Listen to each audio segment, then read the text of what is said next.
Shalom jemaat yang terkasih dalam Tuhan Yesus Kristus. Saya akan bacakan pokok-pokok warta gereja GKJ Pamulang hari Minggu tanggal 16 Mei tahun 2021. Ucapan selamat datang. Majelis Gereja GKJ Pamulang mengucapkan selamat bergabung dan selamat beribadah kepada segenap warga gereja dan tamu yang mengikuti ibadah di kanal YouTube GKJ Pamulang. Kasih Kristus mempersatukan kita. Berita duka cita. Telah dipanggil Bapa di surga, Bapak Sukahar Sudrajat, kakak dari Ibu Murni Sudrajat, wilayah Pamulang Permai 1, pada hari Rabu tanggal 12 Mei tahun 2021 pukul 20.05 di Rumah Sakit Pusat Pertamina Jakarta, dan telah dimakamkan pada hari Kamis tanggal 13 Mei tahun 2021. Telah dipanggil Bapa di surga, Ibu Agustina Nuki Harimurti Wibowo, wilayah Pamulang Permai 1, pada hari Jumat tanggal 14 Mei tahun 2021 pukul 03.37 di Rumah Sakit Pasar Minggu, Jakarta, dan telah dimakamkan pada hari Jumat tanggal 14 Mei 2021 di TPU Tanah Kusir, Jakarta. Segenap majelis dan warga gereja mengucapkan turut berduka cita dan berdoa kiranya keluarga yang ditinggalkan mendapat kekuatan iman dan penghiburan yang sejati dari Tuhan Yesus Kristus. Ibadah Pentakosta dan unduh-unduh. Majelis GKJ Pamulang dan PHBK 1 tahun 2021 akan melaksanakan ibadah Pentakosta dan unduh-unduh pada hari Minggu tanggal 23 Mei tahun 2021 pukul 8 waktu Indonesia Barat dengan media kanal YouTube GKJ Pamulang. Mohon perhatian dan partisipasi segenap warga gereja. Lelang unduh-unduh tahun 2021. PHBK 1 tahun 2021 mengundang Bapak, Ibu, Saudara, dan Saudari sekalian untuk berpartisipasi dalam lelang unduh-unduh Pentakosta 2021 yang akan dilaksanakan pada hari Minggu tanggal 23 Mei tahun 2021 pukul 10 waktu Indonesia Barat dengan media Zoom Meeting. Panitia juga membuka kesempatan bagi jemaat yang ingin mempromosikan usahanya, rumah makan, catering, butik, kontrakan atau kos-kosan, dan lain-lain, berupa slot iklan yang akan ditampilkan di tengah-tengah acara lelang dan dapat menghubungi Si Dana, Ibu Ratna Krisnanta, dan materi promosi dapat dikirimkan paling lambat tanggal 18 Mei tahun 2020. Hasil dari kegiatan unduh-unduh ini akan dipersembahkan ke gereja. Tuhan Yesus memberkati. Warga gereja yang berulang tahun. Majelis dan segenap warga gereja GKJ Pamulang mengucapkan selamat ulang tahun kepada saudara-saudara yang berulang tahun. Tuhan Yesus yang Maha Kasih kiranya memberi panjang umur dan damai sejahtera senantiasa. Nama-nama warga gereja yang berulang tahun dapat dilihat di warta gereja minggu ini. Untuk mengetahui berita-berita secara lengkap yang ada di GKJ Pamulang, kami persilahkan untuk membaca warta gereja yang telah disediakan. Pengkhotbah. Firman Tuhan pada kebaktian Paskah minggu ini akan dilayankan oleh Saudara Faisa Sudarlin, SSN. Tuhan Yesus memberkati. Kita akan mulai ibadah dengan menyanyikan PKJ 27.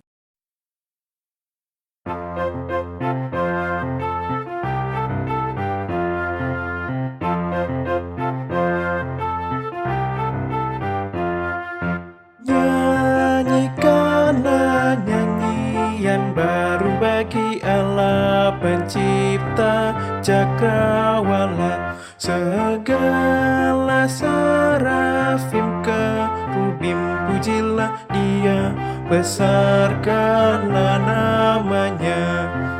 Bersorak-sorai bagi Rajamu, bersorak-sorai bagi Rajamu.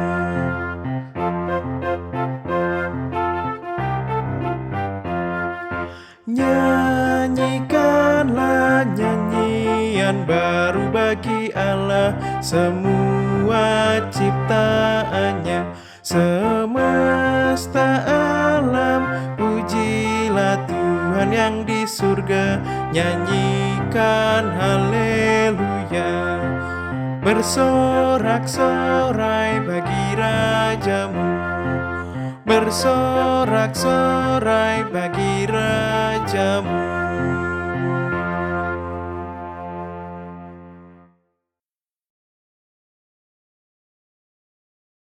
Pertolongan kita adalah di dalam nama Tuhan yang menciptakan langit dan bumi. Amin, amin, amin.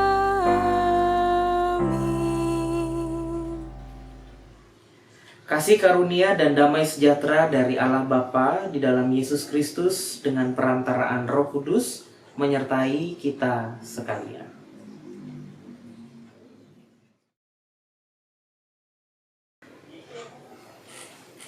Satu Yohanes 4 ayat 7 hingga yang ke-12. 1 Yohanes pasal 4 ayat 7 hingga yang ke-12. Demikianlah firman Tuhan. Saudara-saudaraku yang kekasih, marilah kita saling mengasihi, sebab kasih itu berasal dari Allah. Dan setiap orang yang mengasihi lahir dari Allah dan mengenal Allah. Barang siapa tidak mengasihi, ia tidak mengenal Allah, sebab Allah adalah kasih. Dalam hal inilah kasih Allah dinyatakan di tengah-tengah kita, yaitu bahwa Allah telah mengutus anaknya yang tunggal ke dalam dunia, supaya kita hidup olehnya. Inilah kasih itu, bukan kita yang telah mengasihi Allah, tetapi Allah yang telah mengasihi kita, dan yang telah mengutus anaknya sebagai pendamaian dosa kita. Saudara-saudaraku yang kekasih, jikalau Allah sedemikian mengasihi kita, maka haruslah kita juga saling mengasihi. Tidak ada seorang pun yang pernah melihat Allah. Jika kita saling mengasihi, Allah tetap di dalam kita dan kasih-Nya sempurna di dalam kita. Bapak, Ibu, dan Saudara yang terkasih, tak henti-hentinya firman Tuhan mengingatkan kita pada tugas yang mesti kita emban di dalam kehidupan ini, yaitu mengasihi. Seperti Allah yang mengasihi manusia, mengasihi kita, demikianlah kita memberikan kasih kepada orang-orang di sekitar kita. Mari kita merenungkan ayat ini sambil melihat kehidupan kita, dan kita menyanyikan Kidung Jemaat 37A, Batu Karang yang Teguh.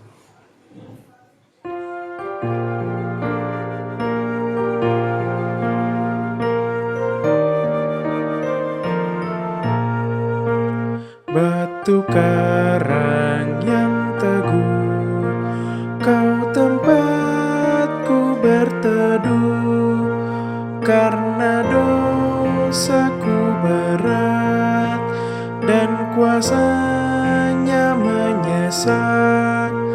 Oh, bersihkan diriku oleh darah lambungmu.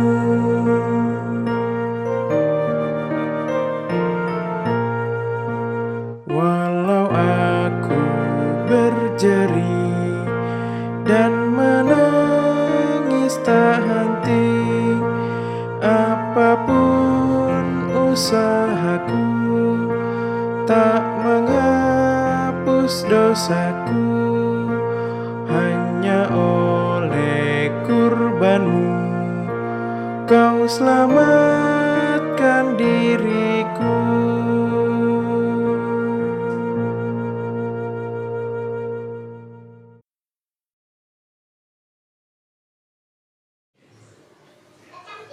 Ulangan 31 ayat 6. Kuatkan dan teguhkanlah hatimu, janganlah takut dan janganlah gemetar karena mereka. Sebab Tuhan Allahmu, dialah yang berjalan menyertai engkau, ia tidak akan membiarkan engkau dan tidak akan meninggalkan engkau. Demikianlah berita anugerah dari Tuhan.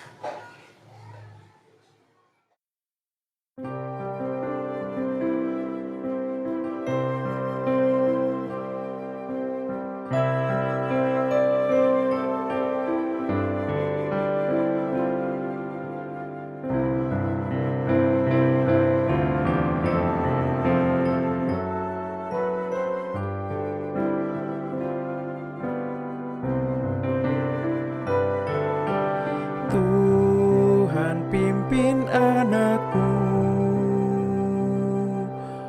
agar tidak tersesat, akan jauhlah seteru bila kau tetap dekat. Tuhan pimpin arus hidup menderas,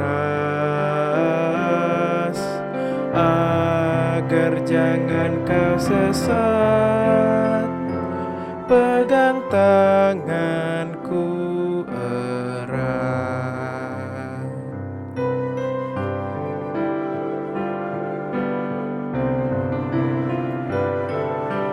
Hanya di kau sajalah perlindungan yang teguh.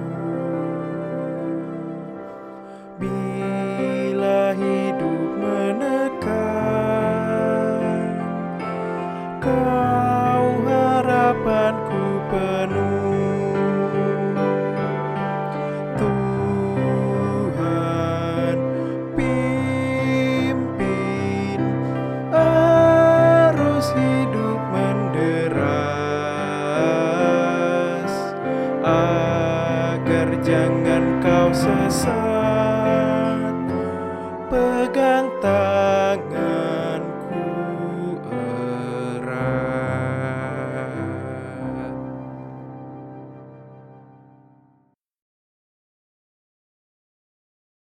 Mari kita berdoa. Ya Tuhan, di pagi hari ini kami datang kepadamu. Kami hendak belajar akan firman-Mu. Kami hendak mendengar dan ingin melakukan firman-Mu itu di dalam kehidupan kami. Tolonglah kami ya Roh Kudus supaya pikiran kami terbuka, hati kami boleh menyerap setiap firman yang diberitakan, sehingga itu menjadi kekuatan bagi kami dan dasar bagi kami untuk melakukan segala sesuatu. Amin.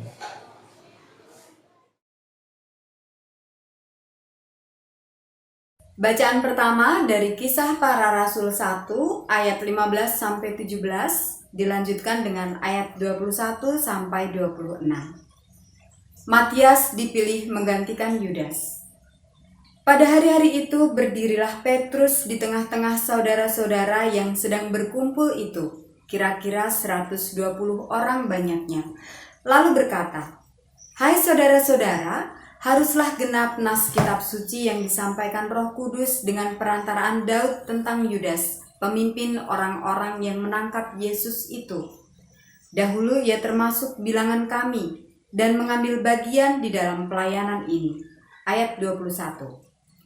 Jadi harus ditambahkan kepada kami seorang dari mereka yang senantiasa datang berkumpul dengan kami selama Tuhan Yesus bersama-sama dengan kami, yaitu mulai dari baptisan Yohanes sampai hari Yesus terangkat ke surga meninggalkan kami untuk menjadi saksi dengan kami tentang kebangkitannya.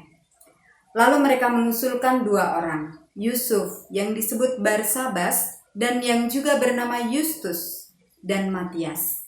Mereka semua berdoa dan berkata, "Ya Tuhan, Engkaulah yang mengenal hati semua orang. Tunjukkanlah kiranya siapa yang Engkau pilih dari kedua orang ini untuk menerima jabatan pelayanan, yaitu kerasulan yang ditinggalkan Yudas yang telah jatuh ke tempat yang wajar baginya." Lalu mereka membuang undi bagi kedua orang itu, dan yang kena undi adalah Matias. Dan dengan demikian ia ditambahkan kepada bilangan ke-11 rasul itu. Demikianlah. Mazmur Tanggapan. Kita akan membaca secara bergantian Mazmur Tanggapan dari Mazmur 1 ayat 1 sampai 4. Jalan orang benar dan jalan orang fasik. Berbahagialah orang yang tidak berdiri di jalan orang berdosa, tetapi yang kesukaannya ialah Taurat Tuhan. Ia seperti pohon yang ditanam di tepi aliran air, dan yang tidak layu daunnya. Bukan demikian orang fasik. Sebab itu orang fasik tidak akan tahan dalam penghakiman. Sebab Tuhan mengenal jalan orang benar.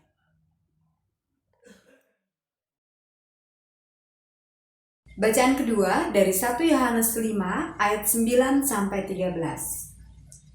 Kita menerima kesaksian manusia, tetapi kesaksian Allah lebih kuat. Sebab demikianlah kesaksian yang diberikan Allah tentang anaknya. Barang siapa percaya kepada anak Allah, ia mempunyai kesaksian itu di dalam dirinya. Barang siapa tidak percaya kepada Allah, ia membuat dia menjadi pendusta, karena ia tidak percaya akan kesaksian yang diberikan Allah tentang anaknya. Dan inilah kesaksian itu, Allah telah mengaruniakan hidup yang kekal kepada kita, dan hidup itu ada di dalam anaknya. Barang siapa memiliki anak, ia memiliki hidup. Barang siapa tidak memiliki anak, ia tidak memiliki hidup.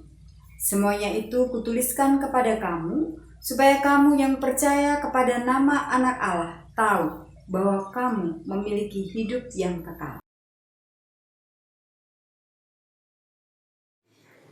Injil Yohanes pasal yang ke-17 ayat 6 sampai 19.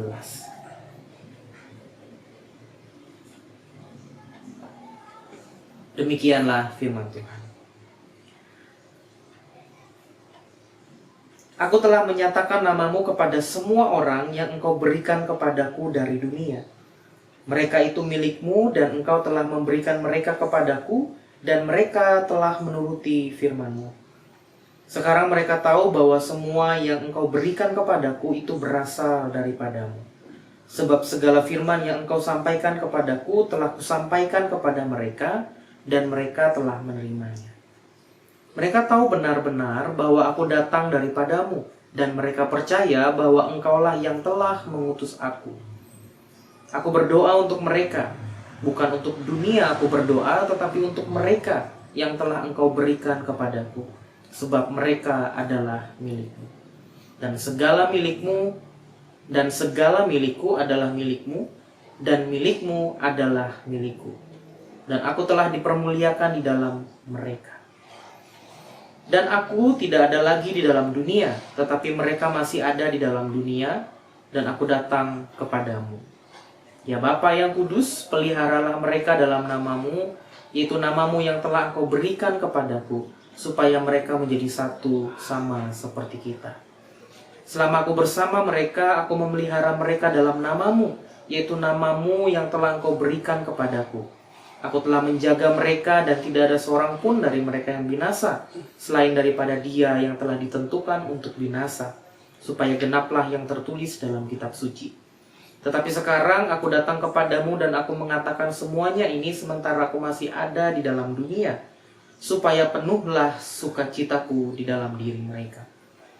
Aku telah memberitakan firman-Mu kepada mereka dan dunia membenci mereka, karena mereka bukan dari dunia, sama seperti aku bukan dari dunia. Aku tidak meminta supaya Engkau mengambil mereka dari dunia, tetapi supaya Engkau melindungi mereka daripada yang jahat. Mereka bukan dari dunia, sama seperti aku bukan dari dunia. Kuduskanlah mereka dalam kebenaran, firman-Mu adalah kebenaran. Sama seperti Engkau telah mengutus aku ke dalam dunia, demikian pula aku telah mengutus mereka ke dalam dunia. Dan aku menguduskan diriku bagi mereka, supaya mereka pun dikuduskan dalam kebenaran. Demikianlah Injil Yesus Kristus. Yang berbahagia ialah mereka yang mendengarkan firman Tuhan dan yang memeliharanya. Haleluya. Haleluya, haleluya, haleluya.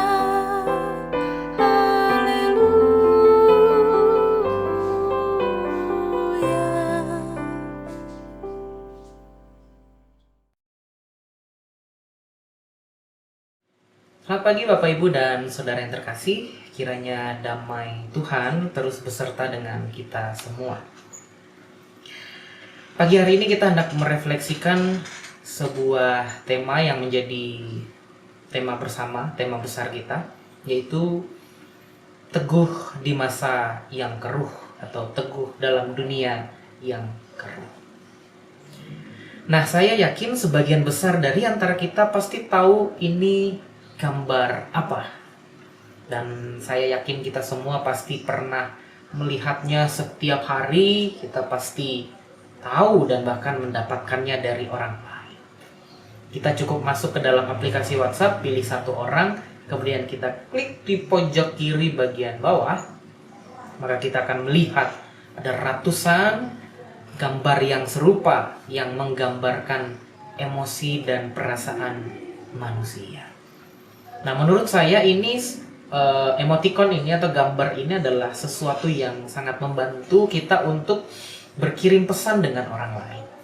Seperti yang kita ketahui, kalau kita berkirim pesan dalam bentuk teks, maka dia datar, tidak ada dinamika, dan kita harus membaca, meresapi maknanya, dan kemudian menginterpretasi kira-kira apa ini yang sedang dirasakan oleh lawan bicara secara virtual gitu, atau secara teks gitu melalui aplikasi WhatsApp. Dan dengan kehadiran emoticon ini, satu saja dibubuhkan, maka kita bisa memprediksi dan mengira-ngira kira-kira dia sedang sedih atau marah gitu ya. Kalau marah tinggal dikasih emoticon marah, kalau sedih tinggal dikasih emoticon sedih. Jadi memang, tapi tidak selalu begitu Bapak Ibu, karena ada juga yang mengirimkan emoticon tertawa lebar gitu ya, sampai air matanya keluar gitu ya, tapi sebetulnya dia ngiriminnya dalam posisi yang cemberut gitu ya, dia sama sekali nggak tertawa gitu. Ceklik langsung gitu. pesannya tertawa tapi dirinya tidak tertawa gitu ya. Tapi kalau kita gunakan emoticon ini secara jujur, maka itu bisa membantu kita lebih dekat dengan lawan atau teman berkirim pesan kita di aplikasi tersebut. Nah, kalau kita bicara soal emoticon ini atau gambar yang mengungkapkan ekspresi ini, maka kita diajak untuk melihat bahwa perasaan dan emosi adalah dua hal yang kita alami secara real, nyata, bahkan setiap saat di dalam kehidupan kita. Contohnya ketika kita nonton film misalnya, maka kita bisa hanyut ke dalam film itu apapun genrenya gitu ya, ataupun apapun temanya. Kalau temanya tentang sedih, maka kita bisa masuk dan hanyut dalam kesedihan.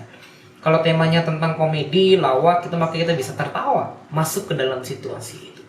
Kalau misalnya filmnya horor, maka kita bisa ditarik ke dalamnya dan kita masuk dalam ketakutan gitu ya. Bahkan ketakutannya bisa berhari-hari begitu ya kalau kita menonton film yang begitu membekas dalam hati kita. Nah, tidak hanya film, musik juga memberikan hal yang serupa. Ada musik-musik tertentu yang kita dengarkan dalam kondisi tertentu itu memberikan semacam perasaan yang kuat atau lonjakan emosi gitu. Atau dari lukisan, atau dari puisi, novel, semua itu memberikan atau memicu perasaan di dalam diri kita atau emosi kita. Jadi kalau boleh saya simpulkan bahwa para seniman itu sebetulnya adalah supir gitu ya. Dia menyetir perasaan setiap kita yang bersentuhan dengan karyanya gitu ya. Jadi para seniman itu menciptakan sebuah karya dengan nuansa, dengan suasana tertentu. Ketika karya itu menyentuh indera kita, menyentuh hidup kita, maka kita terisap masuk dalam perasaan yang sudah disetting dari awal oleh para seniman. Bagi saya, para seniman itu adalah para penyetir perasaan gitu ya, bisa membuat orang lain mengalami lonjakan emosi. Nah, kenapa kita bisa mengalami hal seperti itu? Karena manusia ini kita punya semacam sensor gitu ya, bahasa sederhananya, sensor untuk menerjemahkan setiap hal yang dari luar itu menyentuh diri kita. Maka indera itu yang sebagai sensor itu akan mempersepsikan dan menerjemahkan apa yang sedang dialami oleh tubuh kita. Misalnya ketika kita memegang api misalnya dan langsung diterjemahkan sebagai rasa sakit, panas gitu ya, dan itu menimbulkan gejolak emosi ya. Kita bisa marah karena menyentuh api itu, atau justru kita bisa tertawa, konyol gitu ya, kok saya bisa menyentuh api yang seharusnya saya sudah tahu itu panas. Intinya kenapa kita bisa merasakan, mempersepsikan atau mengalami emosi, karena tubuh kita memang dilengkapi semacam sensor untuk merasakan berbagai macam hal di dalam kehidupan kita.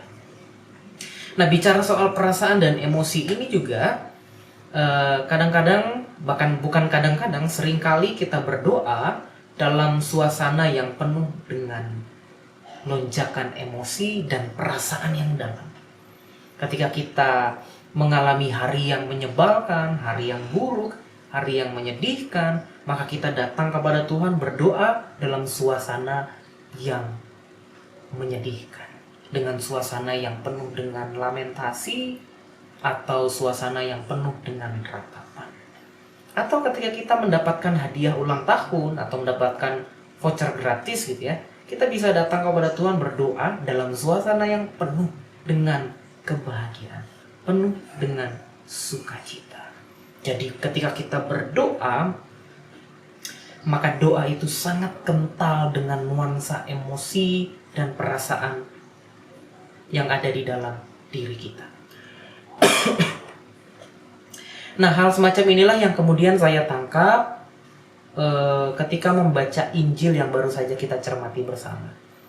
Yohanes 17 ayat yang ke-6 sampai yang ke-19. Di sana Yesus berdoa dengan para murid.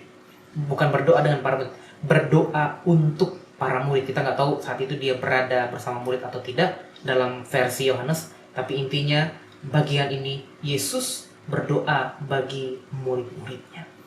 Nah, bagian ini bagian terakhir sebelumnya sebetulnya sebelum Yesus mengalami perjalanan penderitaan menuju salib dan tersalib. Nah, tentu saja seseorang yang mengetahui akhir perpisahannya dengan orang yang disayanginya atau dikasihinya, maka dia mengalami perasaan atau lonjakan emosi yang begitu kuat begitu ya. Nah, saya ingat waktu pertama kali hendak berangkat ke Ungaran sebelum kuliah, dan beberapa hari atau beberapa minggu sebelum hari H keberangkatan itu, setiap hari, setiap saat, setiap ketemu orang tua saya selalu dikasih wejangan, nasihat.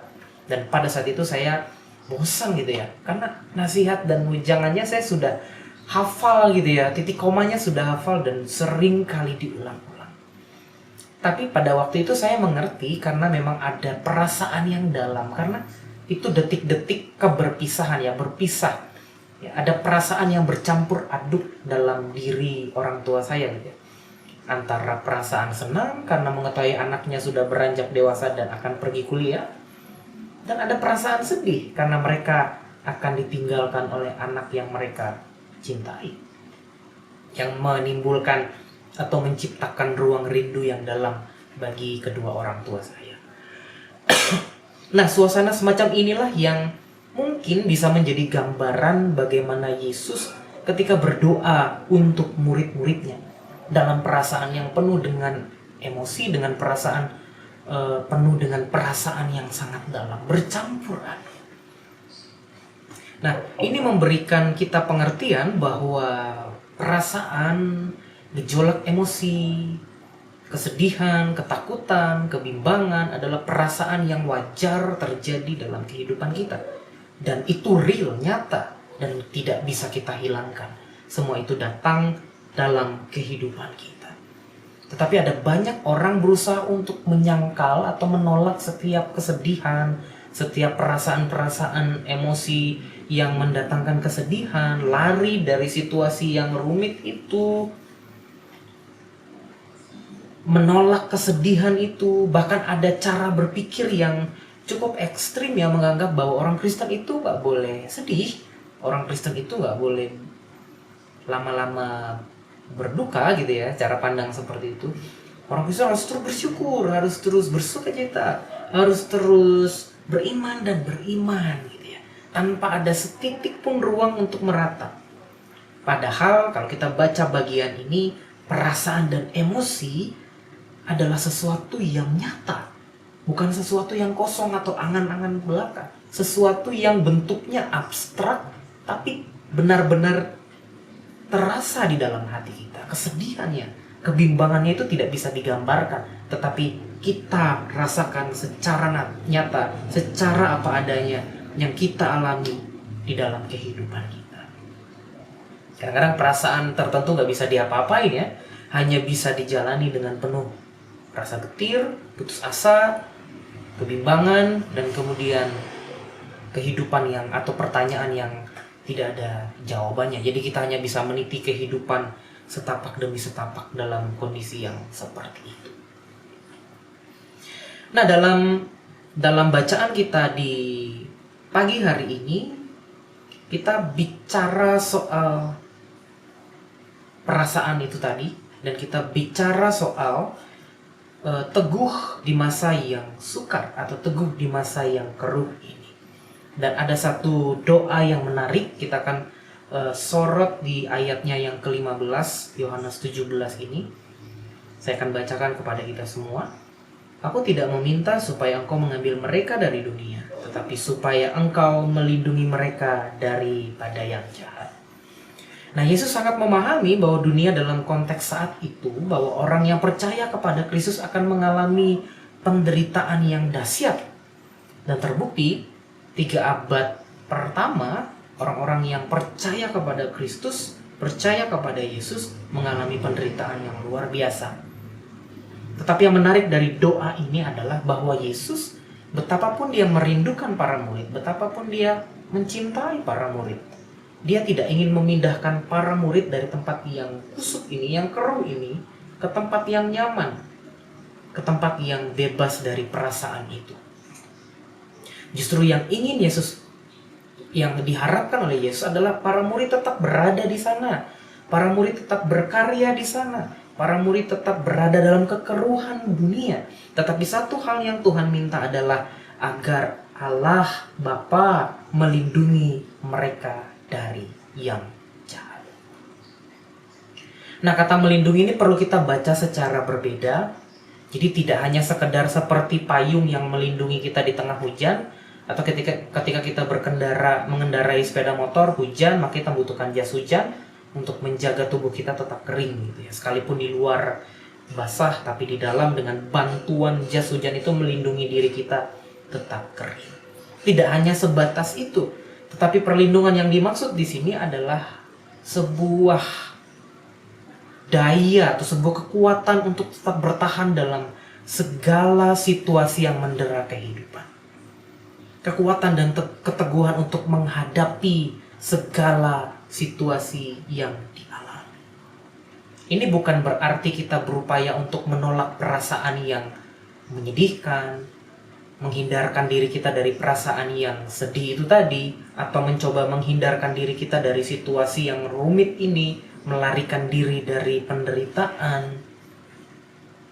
Justru kekuatan dan keteguhan yang dimaksud adalah kita mencoba untuk jujur terhadap diri kita sendiri, bahwa ya kita sedang mengalami kesedihan misalnya, ya kita sedang mengalami terluka, lalu kita mengeluh, kita berdoa, kita berteriak, kita meratap kepada Allah, dan tentu Allah membuka ruang bagi ratapan itu. Nah, kenapa hal ini penting? Karena justru kadang-kadang, bahkan sering kali, dalam situasi yang paling menyakitkan sekalipun, di situ kita bisa menemukan hal yang baru. Bahkan dalam situasi yang keruh itu, dalam situasi yang bukan hitam, bukan putih, tapi abu-abu, dalam situasi yang mencemaskan, membimbang, membuat bimbang, justru disitulah kita bisa melihat hal-hal kecil yang seringkali tercecer dalam kehidupan kita.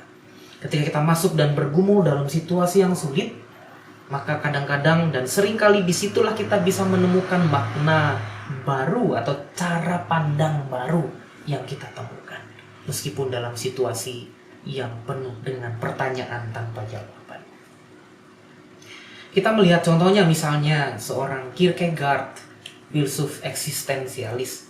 Justru ia menjadi aktif, dia menjadi produktif, dia menelurkan buah pikirannya, menulis karya-karyanya ketika dia mengalami penderitaan. Ketika dia mengalami situasi yang mencekam, ketika dia berkali-kali didera oleh sesuatu yang menyedihkan. Bahkan dalam kondisi itu dia terus menulis, dan buah pikirannya itulah kemudian menjadi acuan bagi para pemikir lainnya sampai di hari ini. Atau penulis Indonesia, Pramudia Anantatur misalnya. Ia menelurkan karya sastranya tetralogi dalam bentuk buku, itu bukan ketika dia berada di tempat yang nyaman, tapi justru ketika dia berada dalam keheningan dan kesendirian penjara.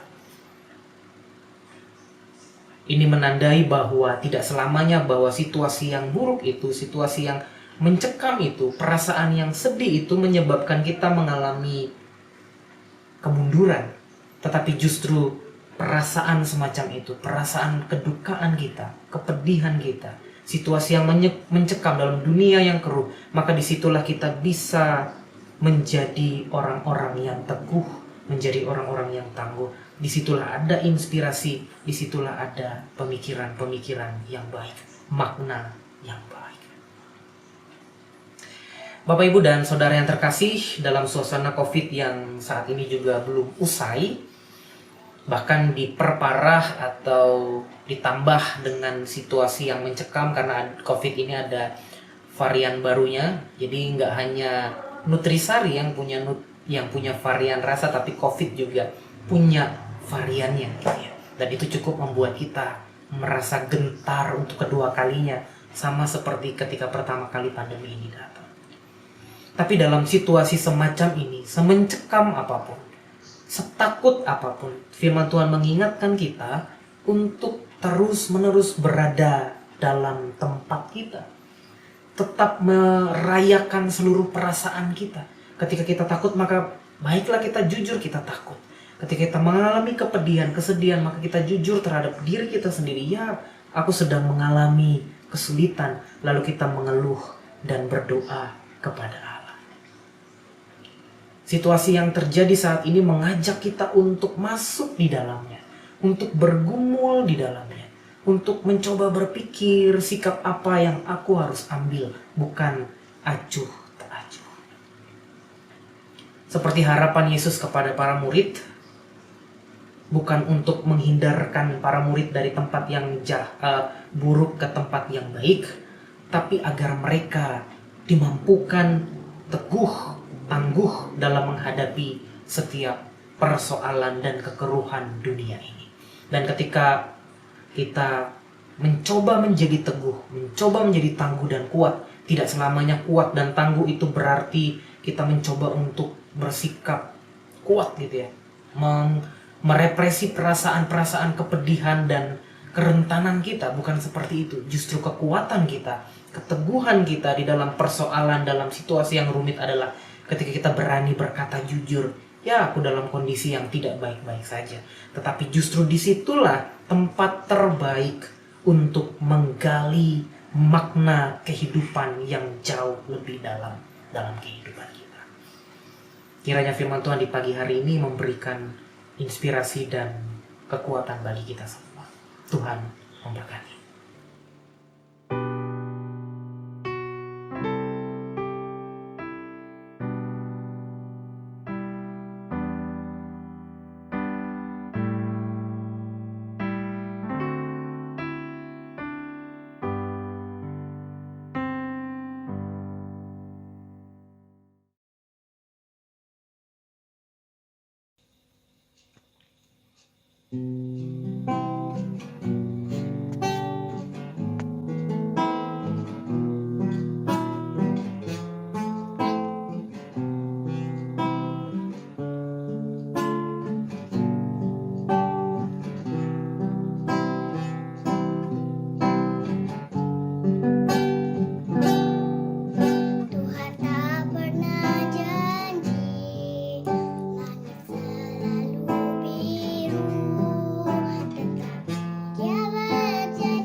Jangan pernah menyerah, jangan berputus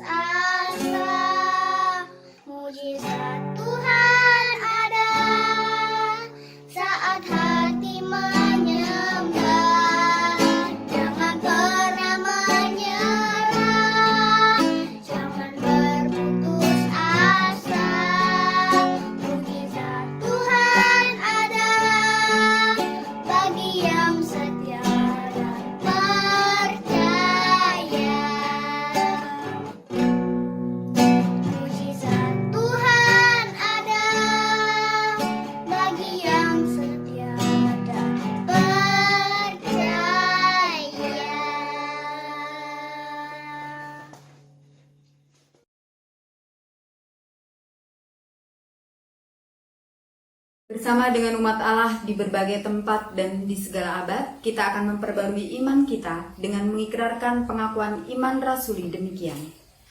Aku percaya kepada Allah, Bapa yang Maha Kuasa, Khalik langit dan bumi, dan kepada Yesus Kristus, anaknya yang tunggal Tuhan kita, yang dikandung daripada Roh Kudus, lahir dari anak darah Maria, yang menderita di bawah pemerintahan Pontius Pilatus, disalibkan, mati dan dikuburkan, turun ke dalam kerajaan maut.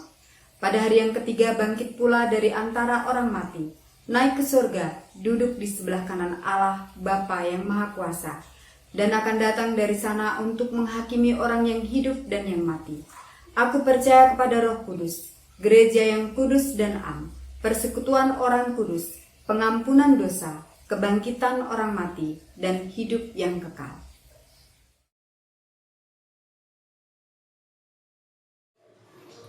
Mari kita berdoa. Ya Tuhan, saat ini kami hendak menyatukan hati dan pikiran kami, kemudian kami menaikkan doa dan permohonan kepadamu ya Tuhan. Kami berdoa untuk orang tua kami, Ibu Suwarni Sabari, Bapak Patmo Suparjo, Bapak Wagimin Hadiwiono, Ibu Marsia Suparni, Bapak Mandor Saup, Ibu Salmi, Bapak Anung Haryono, Ibu Sri Astuti, Ibu Kusnadi, Bapak Distok Sitorus, Ibu Wahyudi Sumitro, Bapak Edi Pikauli, dan nama-nama lain yang ada di dalam hati dan pikiran kami. Kami berdoa ya Tuhan untuk kesehatan orang tua kami, kiranya Tuhan memberikan kekuatan, biarlah di masa-masa yang mereka boleh jalani ini, mereka boleh jalani dengan penuh sukacita, dengan penuh kegembiraan, dengan kebersamaan dengan orang-orang yang mereka cintai. Kiranya damai sejahtera, kasih, cinta terus-menerus mengalir ke dalam hidup mereka dan dari hidup mereka kepada orang lain. Kami juga berdoa ya Tuhan untuk saudara-saudara kami ataupun sahabat kami yang saat ini sedang sakit ataupun dalam proses pemulihan. Kami berdoa untuk Ibu Jendayana Tarigan, Saudari Anita, Bapak Endro Yuwono, Ibu Rusdi Wiono, Bapak Hananto Suryo, Ibu Sumiati Subarto, Bapak Sarasto Eklas, Ibu Legi Atmorjo, Bapak Sumarsono, Ibu Rosna Andini, Bapak Suyadi, Ibu Eli Markus. Berdoa untuk Bapak Cornelius Adamunaji, Bapak Atut Dewanto, Ibu Anik Sri Karuniati, Bapak Suryadi Sudarmo, Bapak Triyogo Jati, Ibu Marliana Surbakti, Ibu Sulastri, Bapak Haryanto Setiobudi, Ibu Endah Suranto, Bapak dan Ibu Agus Haryanto, Ibu Murni Sudrajat, Ibu Luki Kaluhuran, Bapak Langgeng Nugroho, Ibu Ratna Pujo. Berdoa juga untuk Ibu Rini Gatot, Ibu Sri Purdiati Mujiono. Ya Tuhan, kami berdoa untuk sahabat kami ini, buat saudara kami ini, kiranya Tuhan mengaruniakan kekuatan kepada mereka. Biarlah di masa-masa yang tidak mudah ini, di tengah-tengah situasi yang menyakitkan fisik dan batin mereka, kiranya Tuhan memberikan pertolongan kepada mereka. Kiranya melalui proses medis yang harus dijalankan, mereka boleh menjalani itu semua dengan penuh keberserahan kepada Tuhan. Sehingga sekalipun ada gejolak di luar diri mereka, di dalam diri mereka, tetapi hati sahabat-sahabat kami ini boleh tetap terarah kepada Tuhan. Kami juga berdoa untuk setiap tenaga medis yang menangani, kiranya juga Tuhan memberikan hikmat dan kekuatan kepada mereka. Kami juga berdoa untuk saudara dan sahabat yang mendampingi, juga Tuhan memberikan kekuatan dan sukacita di hati mereka. Kami juga berdoa ya Tuhan untuk GKJ Pamulang sebagai sebuah persekutuan. Kami berdoa untuk pribadi demi pribadi, keluarga lepas keluarga, kiranya di tengah-tengah kehidupan kami hanya ada damai sejahtera Tuhan yang melingkupi kehidupan kami. Biarlah kami boleh menampakkan terang Tuhan, boleh melakukan kebaikan di sekeliling kami, sehingga kami boleh menjadi orang-orang yang terus mewartakan kabar keselamatan. Kami juga berdoa ya Tuhan untuk setiap pergumulan, setiap persoalan, setiap apapun yang kami rindukan, kami serahkan semuanya ke dalam tangan-Mu. Tuhan yang menjadi jawaban bagi kami, Tuhan yang memberikan kekuatan, ketabahan, kesabaran bagi kami untuk terus-menerus berharap hanya kepada Tuhan saja yang menjawab doa-doa kami. Kami juga berdoa Tuhan untuk situasi yang saat ini kami alami dalam suasana COVID-19, dalam tantangan yang harus kami hadapi. Kiranya Tuhanlah yang memberikan kami kekuatan, Tuhanlah yang memberikan kami sukacita, Tuhanlah yang memberikan kami kedamaian, ketentraman bersama dengan Engkau ya Tuhan. Kiranya Tuhan juga memberkati tenaga medis yang bekerja dengan sangat keras, dengan sangat lelah. Tuhan mengaruniakan cinta kasih, Tuhan mengaruniakan kekuatan kepada mereka. Kami juga berdoa ya Tuhan untuk pemerintah kami, pemimpin kami. Kiranya Tuhan juga memberikan hikmat sehingga memberikan keputusan dengan baik. Terima kasih ya Tuhan. Inilah doa dan seruan yang kami naikkan hanya kepadamu saja ya Tuhan. Dan kami hendak menutupnya dalam doa Bapa kami. Bapa kami yang ada di surga, dikuduskanlah namamu, datanglah kerajaanmu, jadilah kehendakmu di bumi seperti di surga. Berikanlah kami pada hari ini makanan kami yang secukupnya, dan ampunilah kami akan kesalahan kami, seperti kami juga mengampuni orang yang bersalah kepada kami. Dan janganlah membawa kami ke dalam pencobaan, tetapi lepaskanlah kami daripada yang jahat. Karena Engkau lah yang punya kerajaan dan kuasa dan kemuliaan sampai selama-lamanya. Amin. Marilah kita memberikan persembahan kepada Tuhan sambil mengingat firman-Nya dari 1 Tawarikh 16 ayat 29. Berilah kepada Tuhan kemuliaan namanya, bawalah persembahan dan masuklah menghadap Dia. Sujudlah menyembah kepada Tuhan dengan berhiaskan kekudusan. Kita berikan persembahan dengan menyanyikan lagu Kidung Jemaat 439.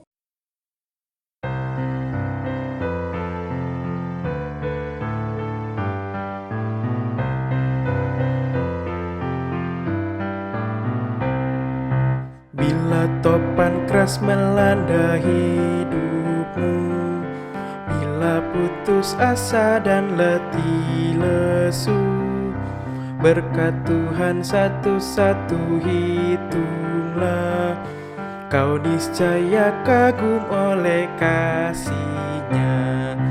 Berkat Tuhan mari hitunglah, kau kan kagum oleh kasih-Nya. Berkat Tuhan mari hitunglah, kau niscaya kagum oleh kasih-Nya.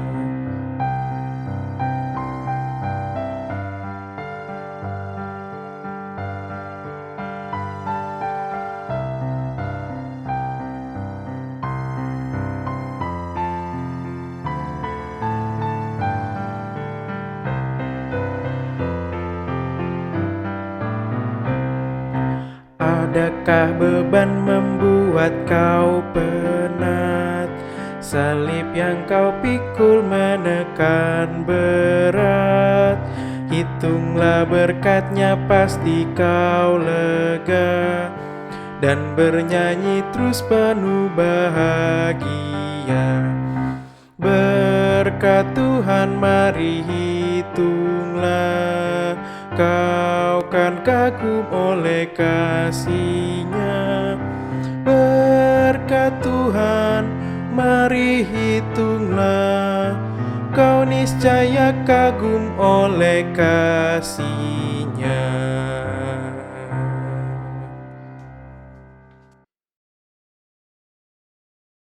Mari kita berdoa. Tuhan Yesus, kami datang membawa persembahan kami kepadamu ya Tuhan. Kelimpahan berkat yang Tuhan berikan bagi kami, yang kami khususkan bagi Tuhan. Kiranya Tuhan sucikan dan Tuhan kuduskan, sehingga persembahan ini boleh kami pergunakan untuk kemuliaan nama Tuhan melalui pelayanan yang kami lakukan bagi sesama kami. Bapa, kami juga berdoa kiranya Tuhan Engkau yang akan menguduskan dan menyucikan setiap persembahan kami. Persembahan bulanan, persembahan RJP, persembahan IKA, dan persembahan lainnya, kiranya Tuhan yang akan menguduskan. Kami juga berdoa dan memohon penyertaan Tuhan dalam kami melakukan setiap tugas dan tanggung jawab kami. Kami mengucap syukur ya Tuhan, Tuhan berikan kepada kami pekerjaan, Tuhan berikan kami usaha dan juga bisnis yang untuk kami lakukan sebagai sarana kami menerima berkat-Mu. Biarlah Tuhan yang menyertai, Tuhan yang menolong dan memampukan kami, supaya kami juga boleh menjadi saluran berkat bagi orang lain. Kami juga memohon pimpinan Tuhan, biarlah Tuhan yang menyertai dan menolong kami dalam setiap ucapan, perbuatan, tingkah laku kami setiap hari Bapa, boleh menjadi persembahan yang terbaik dalam kehidupan kami untuk kemuliaan nama Tuhan. Terima kasih untuk berkat Tuhan, terima kasih untuk penyertaan dan pemeliharaan Tuhan. Dan kami mohon ampun untuk dosa-dosa kami. Dalam nama Tuhan Yesus kami berdoa dan kami mengucap syukur. Amin.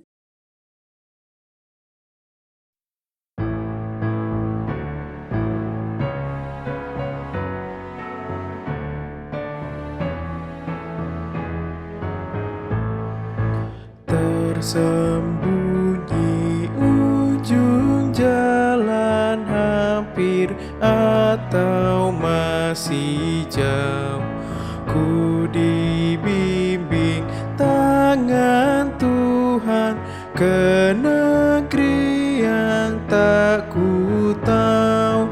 Bapa ajar aku ikut, apa juga maksudmu, tak bersangsi atau takut, beriman tetap teguh.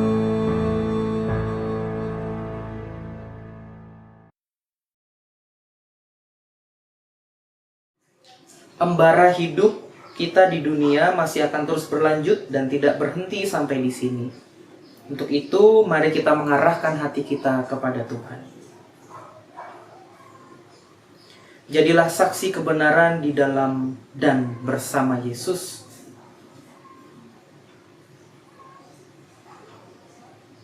Kini mari kita menerima berkat-Nya. Tuhan memberkati kita dan melindungi kita. Tuhan menyinari kita dengan wajah-Nya dan memberi kita kasih karunia. Tuhan menghadapkan wajah-Nya dan memberi kita damai sejahtera. Amin.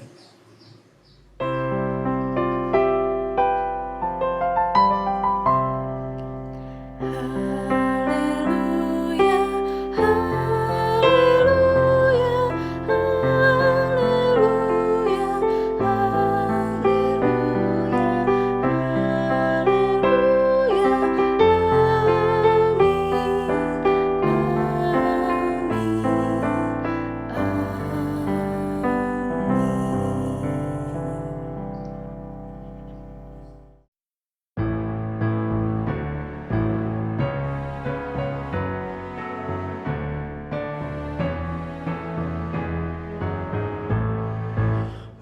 Meski langkahmu semua tersembunyi bagiku, hatiku menurut jua dan memuji kasih-Mu. Meski kini tak ku nampak, nanti ku berbahagia apabila terang-Mu tampak dengan kemuliaan-Nya. Selamat hari Minggu Bapak Ibu dan Saudara yang terkasih. Kiranya damai sejahtera dari Tuhan, kekuatan terus-menerus ada di dalam kehidupan kita dan keluarga kita. Dan hari ini boleh kita rasakan dan kita rayakan bersama dengan orang-orang yang kita kasihi. Tuhan memberkati.